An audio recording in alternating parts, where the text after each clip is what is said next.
Great to have you with us. In our first story, the governor of the Bank of Ghana, Dr. Ernest Addison, says the issue of new 100 and 200 cedi notes, as well as 2 cedi coins, is because of increases in prices of goods and services and the currency's drop in value against the dollar and other major currencies. Dr. Addison says the new notes will also help the country save money in printing. The central bank announced a short while ago that it has issued new 100 and 200 cedi notes and 2 cedi coins. Head of issue at the bank, Dominic Owusu, has been explaining further to JoyNews. No, Bank of Ghana is doing a lot of work in electronic payment systems and also digitization of currency. However, we should not forget about the fact that we have a lot of the population who is cash-based. So those facts are there, and that area has to be tackled. It means that we have to make cash transaction more efficient and also reduce the cost of cash transactions. And to do that, we have to reduce the deadweight burden associated with cash transaction. If you're doing high-value transaction, the volume of cash that you would want to use to do that transaction should be optimized. That is the rationale behind this introduction.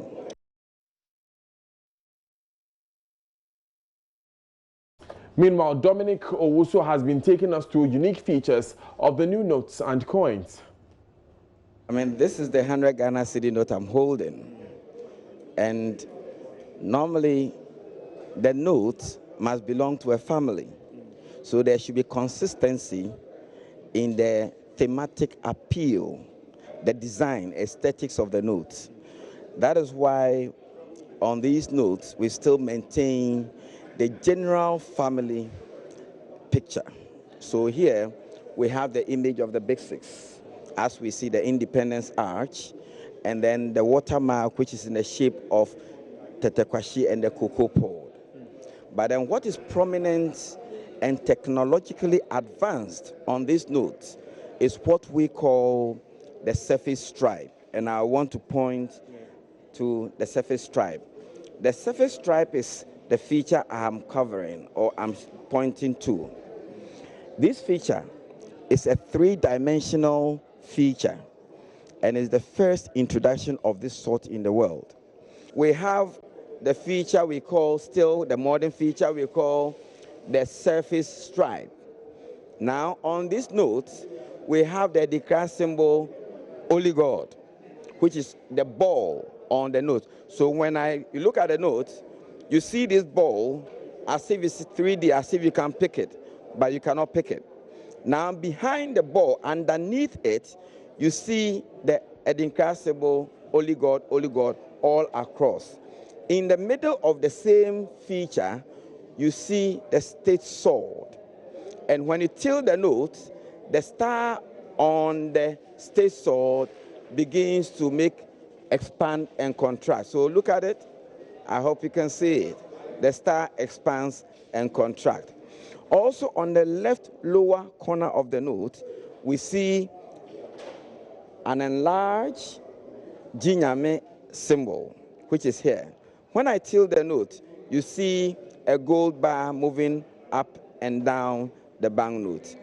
These movements are very, very necessary for authentication.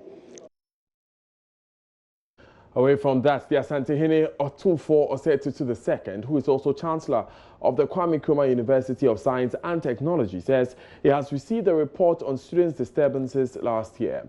He called on stakeholders to ensure provision of accommodation for students on campus, as KNUST would want to absorb the highest number of free SHS graduates. In my last address to congregation, I bemoaned the unfavorable staff-student ratios and entreated government to give the university the opportunity to recruit additional staff.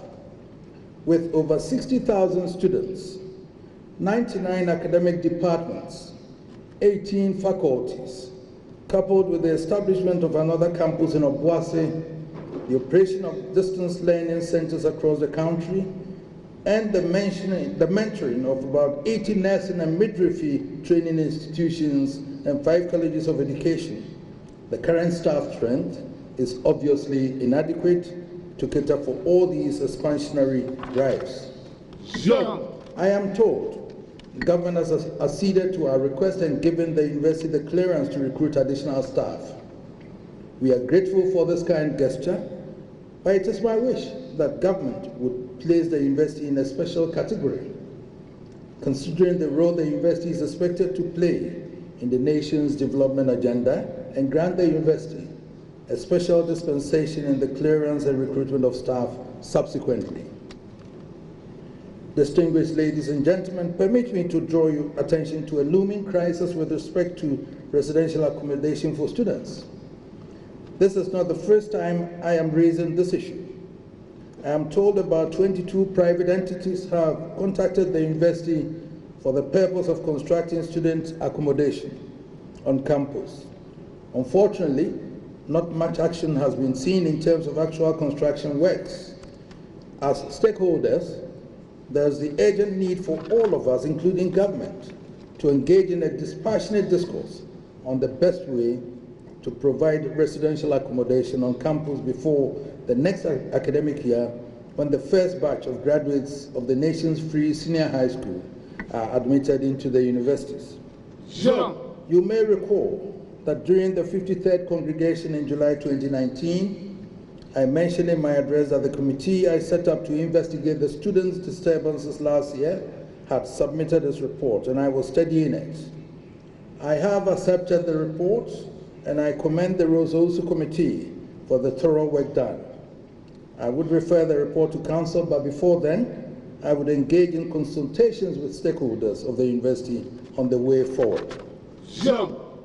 Let me take advantage of this forum to reassure all of us gathered here that the university remains committed to providing a safe and secured academic environment conducive for undertaking relevant research, quality teaching, entrepreneurship training, and community engagement as is required of a first-class university as Kwame Nkrumah University of Science and Technology. Now, a word to the graduates. Today is your day, and because of you that we are here gathered. I want to warmly congratulate you all for setting an objective, pursuing it through thick and thin, and achieving your dreams. The various jargons, especially with regard to your various theses such as population sample, coefficient, p-values, hypothesis, t-test, theoretical conceptual framework, etc. And the drudgery you went through to defend same are all over. Today, your family, friends, and well-wishers are all seated, and in this auditorium, I'm sure you all feel a well-deserved sense of pride and achievement. I am proud of you. Accept my warmest congratulations.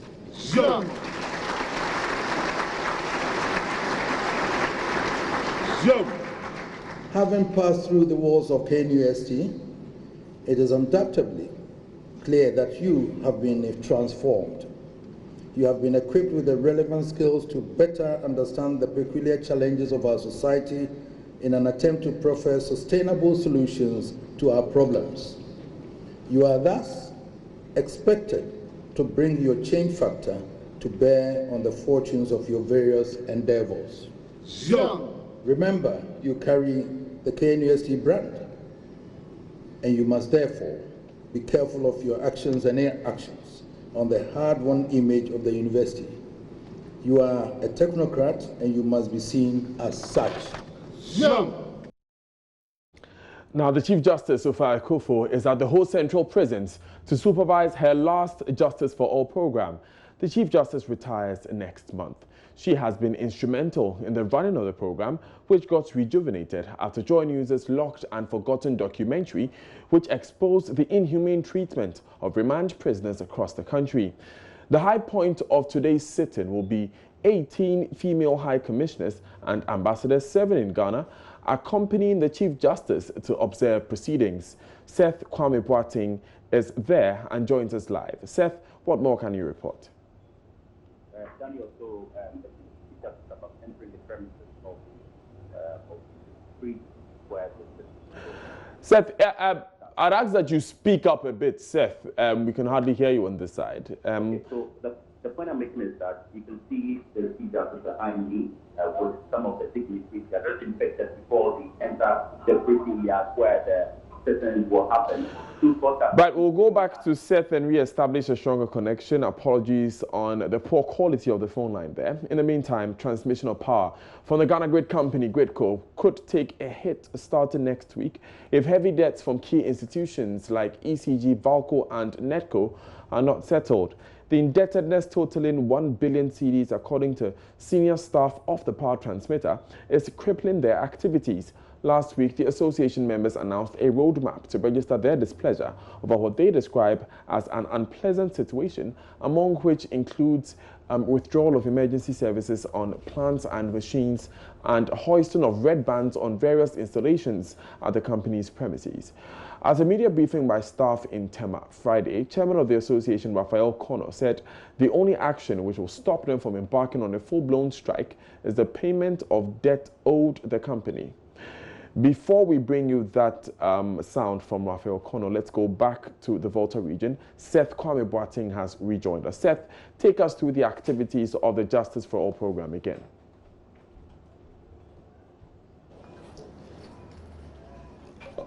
Thank you, Daniel. The Chief Justice and her entourage just entered the prison yard where the two courts will be sitting, and in all, 24 cases will be heard today.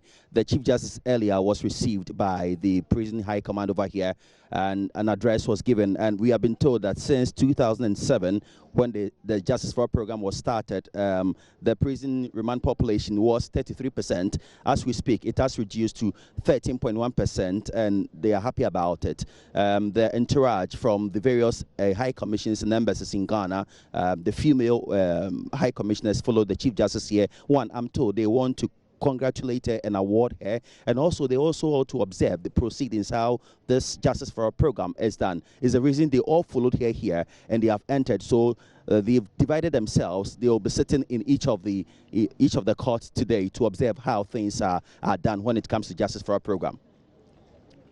Seth, the remand prisoners themselves must be very excited considering these numbers that have reduced.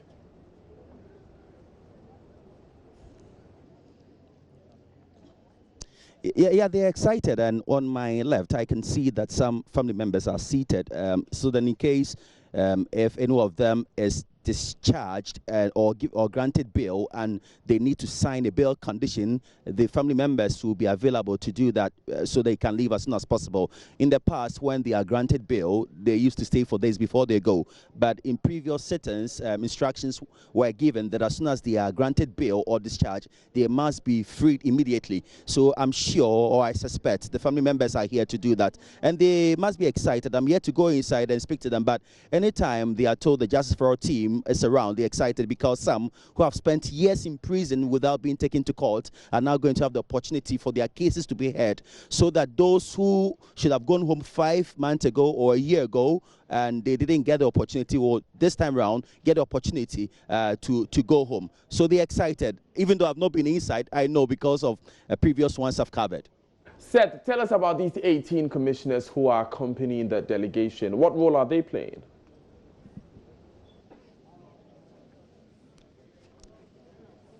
So they are all females, and they are from the various missions. They want to, one, they've heard about the Justice for All program, so they want to monitor how it is done. Two, the Chief Justice retires next month, 20th December, and they want to award her over here. So something short, a ceremony will be held on her behalf to award her. Is the reason they followed her here. One, to observe, and to also congratulate her and award her. Daniel. Thank you very much, Seth Kwame Boateng, for those updates from the whole Central Prison. Of course, we will be bringing you updates on that Justice for All sitting today in later bulletins. We take you back to the Gridco story we're telling you about, and transmission of power from the Ghana Grid company Gridco could take a hit starting next week if heavy debts from key institutions like ECG, Valco and NEDCO are not settled. The indebtedness totaling 1 billion cedis, according to senior staff of the power transmitter, is crippling their activities. Last week, the association members announced a roadmap to register their displeasure over what they describe as an unpleasant situation, among which included withdrawal of emergency services on plants and machines and hoisting of red bands on various installations at the company premises. He spoke to me earlier on News Desk. Paying our distance has always been the case. We've had series of meetings with our management, and that has always been the promise. But now what we need is action, not words. The time of words are over. And we think that, look, the time has come for something to be paid. We are feeling the heat, and for us, the aluta is too ongoing. And if it means we sleeping at the Gridco head office during the Christmas break, we'll do that. After the demonstration tomorrow, we'll break the news to our staff, our members at the Independence Square on the way forward. Every solution, you have short, medium, and long term. In the short term, government should tell us what they are doing in the short term.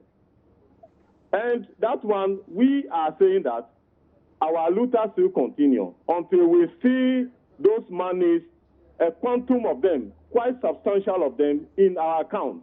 We are not going to budge.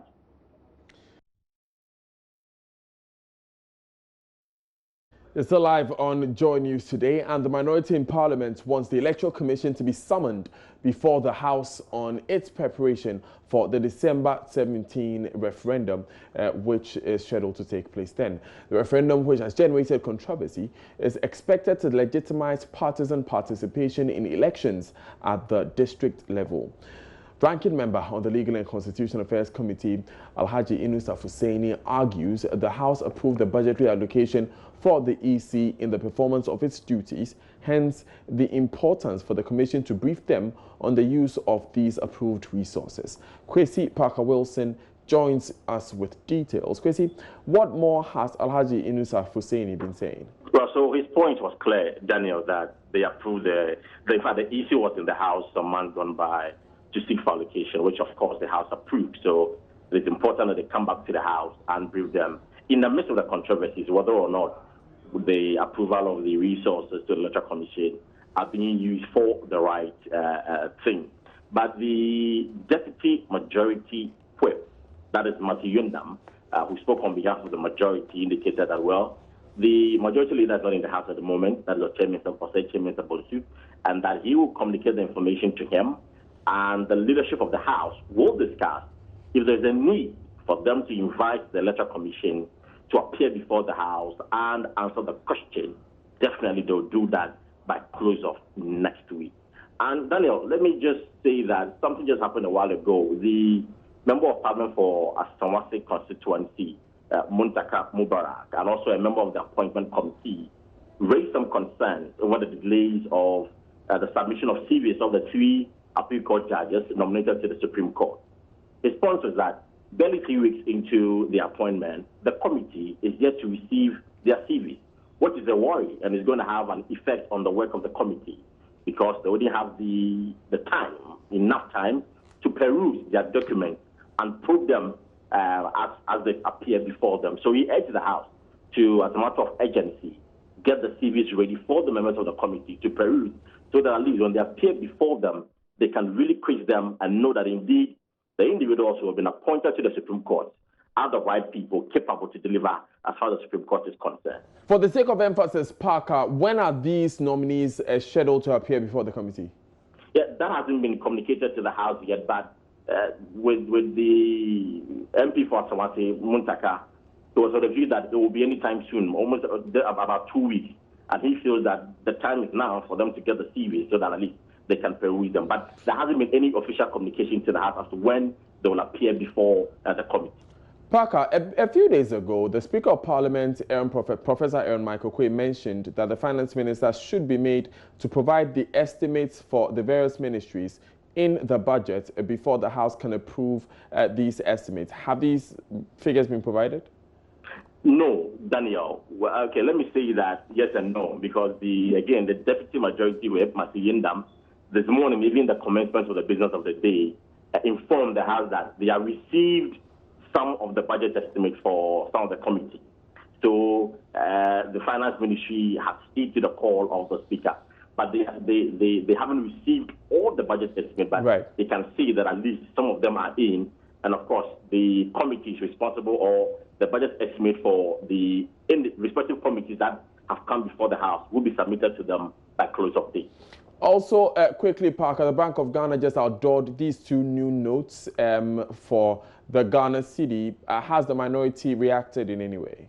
The minority says that they are just receiving the information and that they would get to know about it, read about it, they contact their resources, and then when they are done, they will officially speak to the press on the matter. Thank you very much, Parker Wilson, for joining us this afternoon. He is our parliamentary correspondent. We move to other stories, and public attitude to the environment is beginning to change among some residents of Kumasi as they complement the sanitation campaign by city authorities together with Love and Insura FM.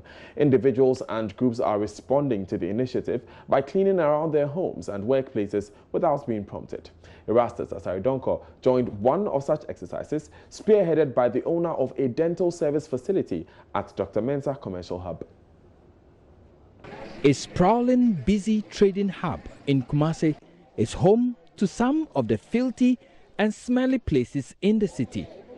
Choked, smelly drains full of litter speaks a lot about the environment here.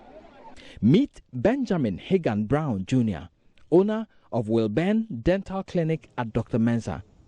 His business has been plagued by choked, smelly drains here for some time. Motivated by the Clean Up Kumasi campaign, he decided to do something about it. The campaign sanitation drive on Love FM moved me. And it was affecting, the environment was affecting my business because the stench that was coming up from the drains. You find patients in the waiting area complaining every time. So I thought it was something that I should move and do this. The drains were choked with sand and polythene bags and all kinds of things. And people were also dumping in escutia, human escutia. And people do all kinds of things here in this area.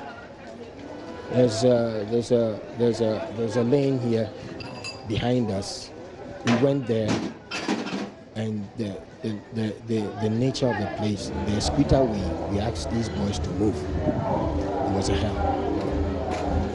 So you can imagine asking your fellow friend to go and remove a scooter. We had to pay them a lot of money. You understand? He believes with all hands on board the KMA Love and Insura Sanitation Enforcement Drive, attitudes will change for a cleaner Kumasi. I feel humbled, and I feel the place is clean now. We don't have this stench around again, and I'm happy. I'm just happy. What does it say about citizens' responsibility vis-a-vis the sanitation campaign we are trying to drive? I am involved in this sanitation drive. So if there's any filth around me, I wouldn't sit down. I have to do something. You expect people to do the same? I expect everyone to do the same. Even we had to go around and tell some of these store owners to be alert. If they find people throwing things around, they should confront them and speak out.